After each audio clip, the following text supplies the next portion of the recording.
भारी बारिश के बीच दिल्ली के सीएम का ऐलान। दिल्ली में आज बंद रहेंगे स्कूल। दिल्ली में भारी बारिश और मौसम विभाग की चेतावनियों को देखते हुए आज दिल्ली के सभी स्कूलों को एक दिन के लिए बंद करने का फैसला लिया गया है। दिल्ली के सीएम अरविंद केजरीवाल ने खुद इसका ऐलान किया है। इससे पहले दिल्ली में भारी बारिश के मद्देनजर मुख्यमंत्री अरविंद केजरीवाल ने सभी सरकारी अधिकारियों की रविवार की छुट्टी रद्द कर दी और उन्हें प्रभावित क्षेत्रों में जाने का निर्देश दिया।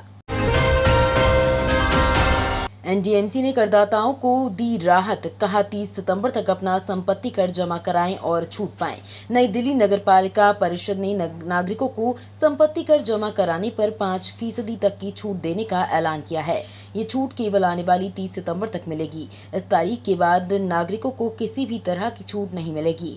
एनडीएमसी के वरिष्ठ अधिकारी ने बताया कि पहली तिमाही यानी 1 अप्रैल से 30 जून के दौरान संपत्ति कर जमा कराने पर 10% तक छूट दी गई थी, लेकिन 30 जून के बाद इस छूट को घटा दिया गया। हालांकि लोगों को कर जमा कराने के लिए प्रोत्साहित किया जा रहा है। लोग एनडीएमसी के संपत्ति कर विभाग के समक्ष भी अधिक जानकारी प्राप्त कर सकते हैं।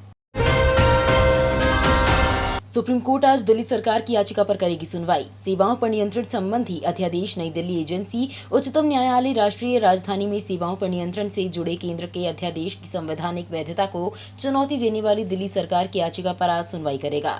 प्रधान न्यायाधीश DY चंद्रचूड़ और न्यायमूर्ति PS नरसिम्हा की पीठ इस मामले पर सुनवाई कर सकती है। वरिष्ठ वकील अभिषेक सिंघवी ने इस मामले में तत्काल सुनवाई किए जाने का अनुरोध किया था।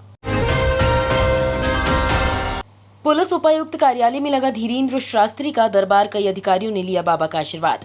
IP एक्सटेंशन में चल रही बाबा धीरेन्द्र शास्त्री की कथा जैसे ही समाप्त हुई, वे अनुयायियों के साथ दरबार लगाने पुलिस उपायुक्त कार्यालय पहुंच गए। बाबा से मिलने व आशीर्वाद प्राप्त करने के लिए संयुक्त आयुक्त स्तर के अधिकारी तक मौजूद रहे। बाबा ने यहां करीब 1 घंटा बिताया। इस दौरान कई वरिष्ठ अधिकारियों ने भविष्य के बारे में पूछने का प्रयास किया तो बाबा ने भी निराश नहीं किया। हालांकि पुलिस सूत्रों का दावा है कि वरिष्ठ पुलिस अधिकारियों ने इस दौरान वीडियोग्राफी और फोटो खींचने के लिए सख्त मना किया था।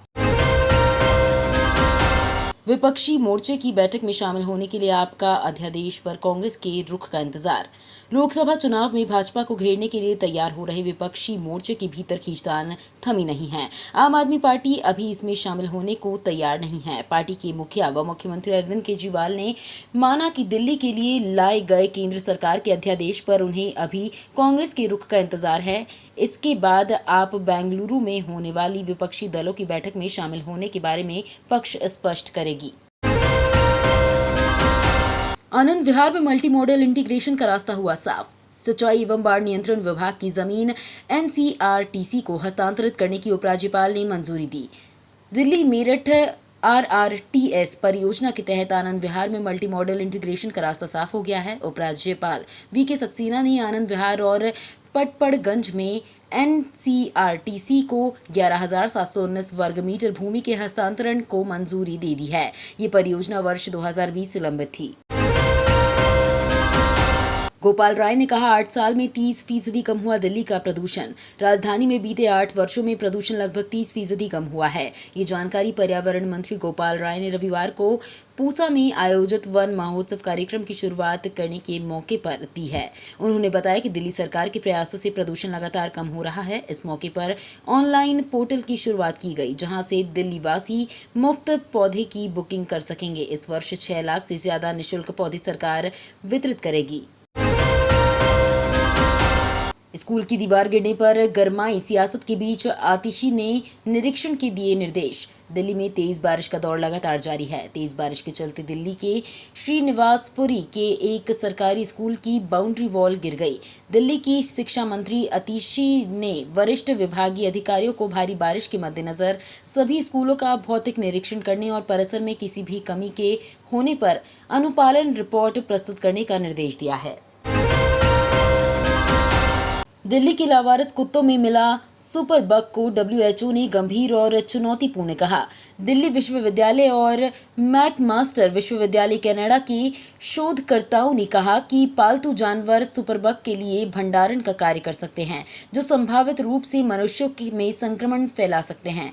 कैंडिडा ऑरिस एक दवा प्रतिरोधी नया फंगस है जो गंभीर संक्रमण और अस्पतालों में व्यापक प्रकोप का कारण बन सकता है। विश्व स्वास्थ्य संगठन ने इसे दुनिया के 4 गंभीर प्राथमिकता वाले फंगल रोगजनकों में से एक घोषित किया है। दिल्ली के IGI एयरपोर्ट को मिलेगा देश का पहला एलिवेटेड टैक्सीवे। दिल्ली के इंदिरा गांधी अंतर्राष्ट्रीय हवाई अड्डे 13 जुलाई को पहले एलिवेटेड क्रॉस टैक्सीवे की शुरुआत होने जा रही है। इसके साथ ही हवाई अड्डे पर चौथे रनवे का उद्घाटन भी किया जाना है। 2.1 किलोमीटर लंबे dual lane elevated cross taxiway और उसके नीचे से गुजरने वाली सड़कों का उद्घाटन केंद्रीय नागरिक उड्डयन मंत्री ज्योतिरादित्य सिंधिया करेंगे। उद्घाटन के बाद टैक्सीवे प्लेन में बैठे यात्रियों के वेटिंग टाइम को 20 से 25 मिनट से घटाकर 10 से 12 मिनट कर देगा। उड़ान भरने से पहले और लैंडिंग के बाद यात्रियों के इस समय में खास बचत होगी, क्योंकि ये उत्तरी और दक्षिणी हवाई क्षेत्रों को जोड़ेगा और विमान के लिए टैक्सी की दूरी 9 किलोमीटर से कम करके सिर्फ 2.1 किलोमीटर ही कर देगा।